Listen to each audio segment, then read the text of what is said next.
L'information circulait déjà depuis plusieurs mois, mais elle n'avait jamais été confirmée ou niée.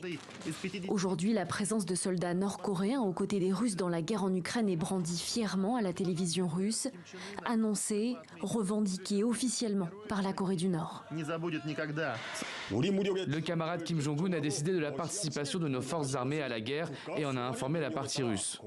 Les sous-unités des forces armées de la République ont considéré le territoire de la Russie comme un seul pays et ont prouvé la ferme alliance entre les deux pays, la Corée du Nord et la Russie, par leur haute volonté de défense, l'esprit de combat jusqu'à la mort et l'action pratique de combat accompagnée de sacrifices. Le nombre de soldats nord-coréens présents sur le terrain est estimé par Kiev à environ 14 000 individus, déployés depuis novembre 2024. La zone de déploiement concernée, Koursk en Russie, en partie sous contrôle ukrainien depuis août 2024, l'oblast aurait été entièrement repris selon une déclaration russe samedi.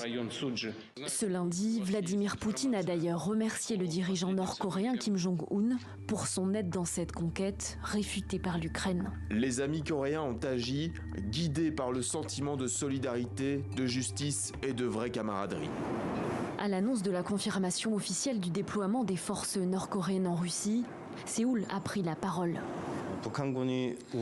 La participation de la Corée du Nord à la guerre en Ukraine est une violation flagrante de la Charte des Nations Unies et des résolutions du Conseil de sécurité et constitue un acte illégal.